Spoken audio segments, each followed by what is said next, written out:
اللہ تعالیٰ ایک مضمون عجیب تمہارے ہی حالت میں سے بیان فرماتے ہیں۔ دیکھو اللہ تعالیٰ نے روزی جس کو جتنا چاہیے اتنا دے دیا۔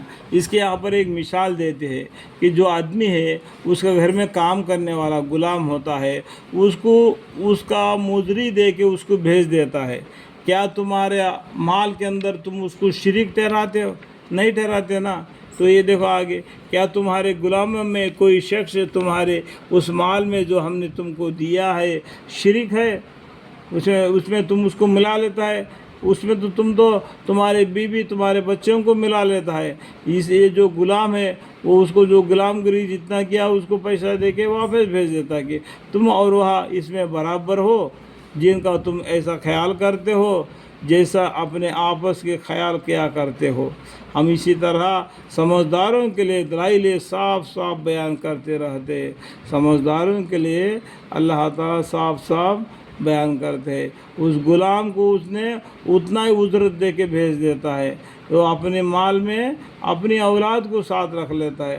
اللہ تعالیٰ بھی اللہ کے ماننے والوں کے لیے اس کے جنت اس کو دیتا ہے، اللہ کو نہیں ماننے والوں کے لیے اللہ تعالیٰ اس کے رحمت سے دور کر دیتا ہے۔ اور صاف ایسے آیتوں کا اللہ تعالیٰ دلیل صاف صاف بیان کرتے رہتے ہیں۔ ایسے سمجھداروں کے لیے سمجھنا چاہیے کہ اس کے معنی، اس کے دبی ہوئی معنی کو سمجھنا چاہیے۔ جتنا مجھے سمجھ میں آیا اتنا ہی میں نے بتا دیا، اسی کے اوپر آپ جمے نہیں بیٹھنا۔ اگر اللہ نے آپ کو علم دیا ہوگا تو اس آیتوں کو پڑھ کر اور بھی معنی کو سمجھ لینا، بلکہ ان ظالموں نے بلا دلیل اپنے خیالات کا اتباع کر رکھا ہے۔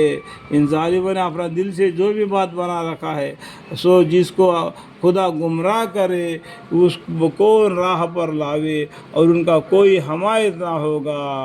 سو تم سب ایک سو ہو کر اپنا روح اس دین کی طرف رکھو، اسلام کی طرف۔